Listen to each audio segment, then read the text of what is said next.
Миграционная политика России меняется. Досмотрите это видео до конца, и вы узнаете, какие изменения произошли и как к этому относится Владимир Путин.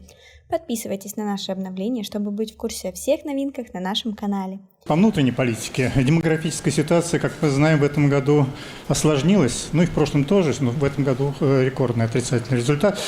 Владимир Путин не раз высказывался о миграции и приезжих. Я считаю, что здесь много еще можно сделать, что касается миграционных потоков. Также это часто делали и другие члены правительства. Мигрантов.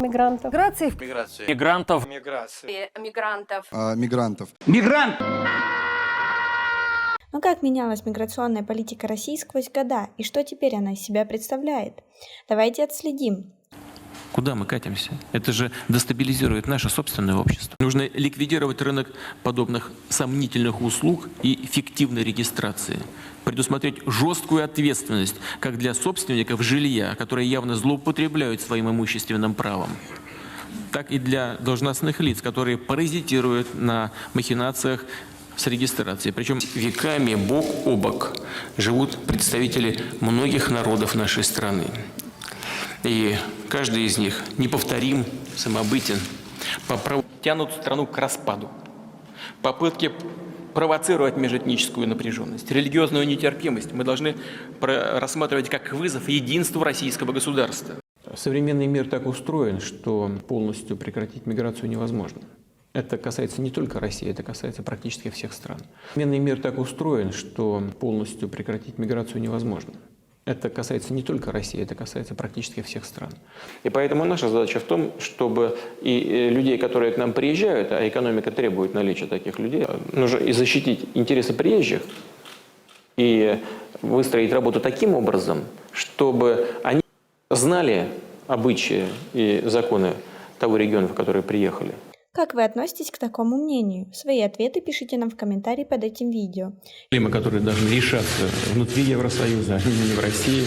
Но судя по тому, как и что происходит, вряд ли поток будет уменьшаться. Им должны применяться все меры, предусмотренные законом. Причем это должна быть последовательная и настойчивая работа. Количество мигрантов все время растет, ситуация меняется только по географии, потом потоки опять нарастают. В общем, нужно ли здесь ужесточать законодательство? Нужно. Ясно, что потенциал миграции колоссальный. Сложнее адаптироваться людям, скажем, из Средней Азии. Ну там мы что должны делать? Там просто нужно внедрять наши системы образования, открывать курсы по русскому языку, школы. Концепции государственной миграционной политики. Она направлена в том числе на формирование более комфортных условий для переселения в Россию на постоянное место жительства соотечественников из-за рубежа. И тогда и люди себя, приезжающие будут сюда к нам, будут чувствовать себя более комфортно. И не будет такого раздражения у местных людей. А также на создание четких правил въезда и получения права на проживание, работу, на приобретение российского гражданства. Вот в Канаде, например, целое министерство работает, по-моему, чуть ли не занимается миграцией. Но они что делают? Они не просто всех подряд принимают, они принимают людей определенного возраста, здоровья и уровня образования.